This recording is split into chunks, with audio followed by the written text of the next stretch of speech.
Can she come to the window? Coronavirus has divided families as care homes go into lockdown to protect their residents. Hello, Mum.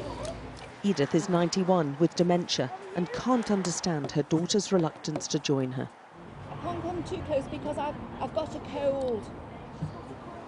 Oh, I'm so glad she's like that, because I thought she might have got a bit upset because I can't go in, but she's okay. The care assistants do their best to distract her and the others.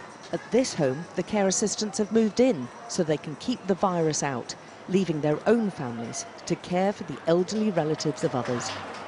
This is our family in here, so we'd want anyone to do for ours, so we're doing it for theirs. Yeah. You know, there's people that have been in the war, you know, they've been midwives, and, you know, they fought for our country, and by doing this is us fighting for them. This is us paying them back for what they've done for us. Yeah. But others are suffering. 14 residents have now died in a fortnight after an outbreak at Oak Springs home around the corner, with 2/3 of staff off ill at one stage, including the manager. She told us before she went sick that they were battling on, and she couldn't praise her staff highly enough. They're under great strain, she said. One relative whose grandmother is inside but who asked to remain anonymous likened it to her being trapped in a fire and he couldn't save her. You know, it felt like my nan was in that burning building, and it was difficult to get a response to it. And as I've said all along, you know, the only difference is with this is you just can't see the fire. The fire is a virus. One of the local MPs says the elderly are being sacrificed in this pandemic. Everybody's life should be valued equally. It doesn't matter, I don't care whether you are 108 or whether you are 10.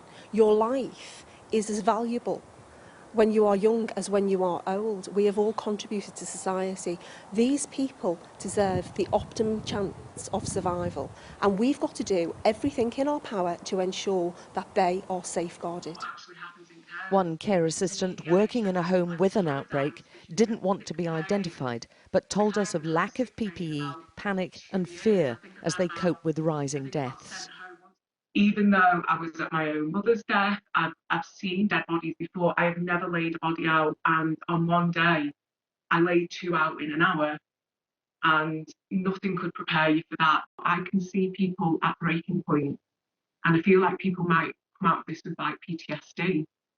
I felt guilty. I felt like if I took it into the home, I've not been ill, but I've been shopping and things like that. Did I take it in? Could I have done more? It's just, yeah, it's been the hardest time ever. That's me, Mum and Dad.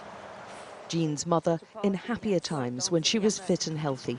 If she does get coronavirus now, her only daughter doesn't want her resuscitated. I mean, there are young people there.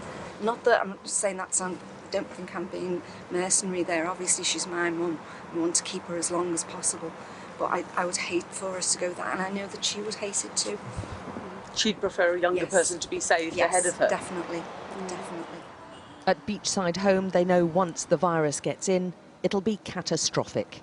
It's not easy. Obviously, if it did come in here, the chances of like survival, it's as horrible as to say, it's very slim. So it would be like traumatic for everyone because they are your family. For now, their approach has kept the virus at bay. Oh, that's lovely. But for how long?